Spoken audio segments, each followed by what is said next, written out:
दोस्तों, कोई व्यक्ति अच्छा या बुरा है, सही या गलत है, धर्म को मानने वाला है या अधर्मी है, इसका पता आप किस तरह लगाएंगे? आप इसका पता सिर्फ एक ही तरीके से लगा सकते हैं, उसके गुणों का आकलन करके। जिस व्यक्ति के गुण अच्छे होते हैं वह व्यक्ति एक उत्तम व्यक्ति है, और जैसा कि आप सभी जानते हैं, खराब गुणों वाला व्यक्ति खुद का जीवन तो अंधकार में और निरर्थक बनाता ही है, साथ ही उस व्यक्ति से जुड़े लोगों का जीवन भी उससे प्रभावित होता है। दोस्तों, गौतम बुद्ध की आज की इस कहानी में बुद्ध ने 4 गुणों के बारे में बात की है जो व्यक्ति के विनाश का कारण बनती है। अर्थात इन गुणों से ग्रस्त व्यक्ति अपने साथ साथ दूसरों के जीवन को भी विनाश की ओर ले जाता है। तो चलिए कहानी की तरफ बढ़ते हैं और जानते हैं कौन से हैं वो 4 गुण जिनकी वजह से आपका जीवन खराब हो रहा है। यह कहानी ऐसे ही एक युवक की है जो किसी नगर में रहता था।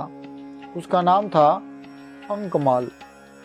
अंकमाल नामक यह युवक एक दिन महात्मा बुद्ध के सामने उपस्थित हुआ और कहा, हे बुद्ध, मैं संसार की कुछ सेवा करना चाहता हूँ। मैं संसार को कुछ देना चाहता हूँ ताकि संसार में सभी लोग मुझे याद करें, मेरा सम्मान करें। आप मुझे भी भेजना चाहें भेज दें, जो भी कराना चाहें करा लें, ताकि मैं लोगों को धर्म का रास्ता दिखा सकूं। महात्मा बुद्ध अंकमाल के बारे में पहले से ही जानते थे। अंकमाल की इस बात को सुनकर वो जोर जोर से हंस पड़े और कहा, तात, संसार को कुछ देने से पहले अपने पास कुछ होना भी आवश्यक है। जबकि तुम्हारे पास कुछ है ही नहीं तो तुम संसार को क्या दोगे? तुम संसार को ऐसा क्या सिखा सकते हो? जाओ, पहले अपनी योग्यता बढ़ाओ, फिर संसार की सेवा कर लेना। अंकमाल को महात्मा बुद्ध की ये बात समझ में आ गई। वह तुरंत वहां से चल पड़ा। विभिन्न प्रकार की कलाओं के अभ्यास में वह जुट गया। उसने तरह तरह की अलग अलग विद्याएं सीखी, जैसे बाण बनाने से लेकर के चित्रकला तक, और मल विद्या से लेकर मलकारी तक। जितनी भी कलाएं हो सकती थी उसने सारी कलाएं सीख ली और उन पर लगभग 10 वर्षों तक कठोर अभ्यास भी किया। और 10 वर्षों की इस कठोर अभ्यास के बाद वह इन सब कलाओं में माहिर हो चुका था। अंकमाल इन सब कलाओं में इतना माहिर था कि सारे देश में उसकी ख्याति फैल गई। अंकमाल अपनी प्रशंसा से आप ही प्रसन्न होकर अभिमान पूर्वक लौटा और तथागत की सेवा में उपस्थित हुआ। अपनी योग्यता का भाषण करते हुए उसने कहा, हे तथागत, अब मैं 64 कलाओं का ज्ञाता हूँ और अब मैं संसार के प्रत्येक व्यक्ति को कुछ न कुछ सिखा सकता हूँ। अब मुझे आज्ञा दीजिए ताकि मैं इस संसार की सेवा कर सकूं, लोगों को ज्ञान दे सकूं, लोगों को सही राह दिखा सकूं और उन्हें सही धर्म का मार्ग बता सकूं। महात्मा बुद्ध से एक बार फिर बोला और महात्मा बुद्ध ने मन ही मन मुस्कुराए और कहा, अभी तो तुम कलाएं सीख कर आए हो, पहले तुम्हें इसकी परीक्षा देनी होगी, और अगर तुम इस परीक्षा में उत्तीर्ण हो जाते हो तब मैं तुम्हें आज्ञा दे दूंगा।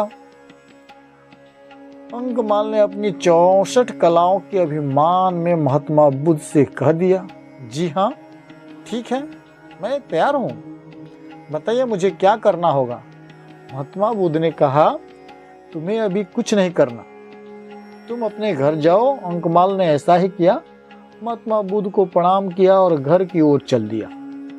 अगले दिन महात्मा बुद्ध एक साधारण नागरिक का भेष बदलकर अंकमाल के पास पहुंचे और उससे अकारण ही खरी खोटी सुनाने लगे।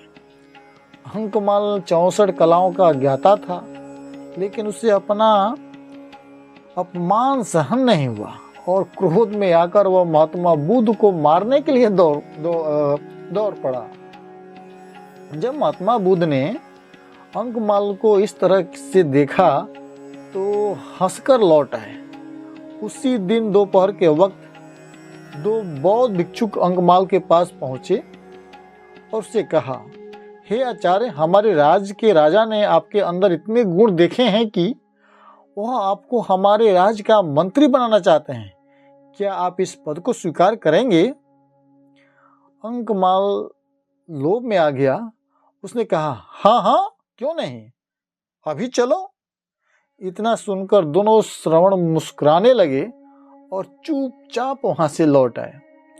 अंकमाल को कुछ समझ में नहीं आ रहा था कि पहले वो नागरिक आया, उसने मुझे वे वजह ही खरी खोटी सुनाई, और जब मैंने उसे मारने के लिए दौड़ाया तो वह चुपचाप हंसकर वहां से लौट गया।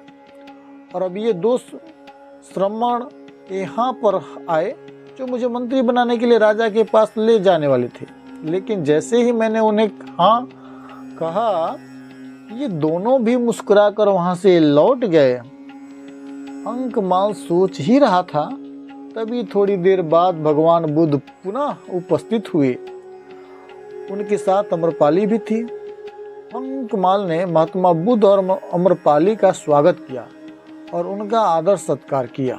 लेकिन जितनी भी देर तथागत वहाँ रहे, अंकमाल का सारा ध्यान सिर्फ और सिर्फ अम्रपाली पर ही था। जब तक महात्मा बुद्ध अपनी बातें बता रहे थे, तब तक अंकमाल सिर्फ अम्रपाली को ही देखता रहा।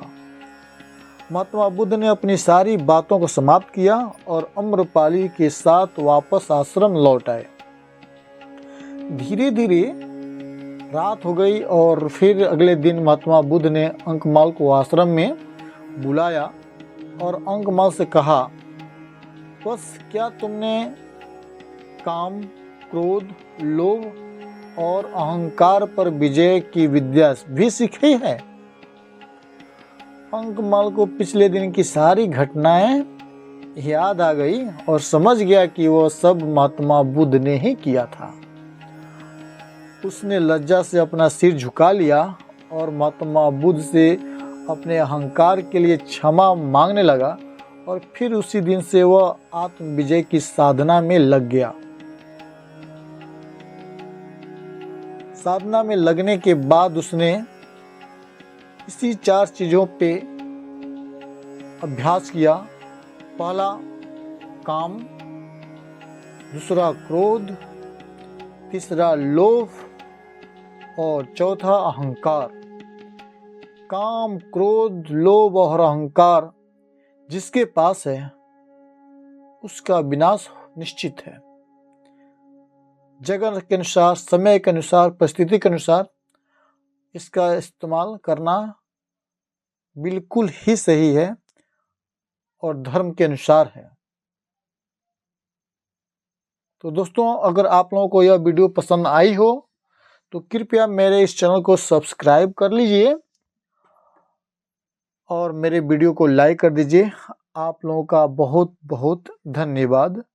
जय हिंद, जय भारत।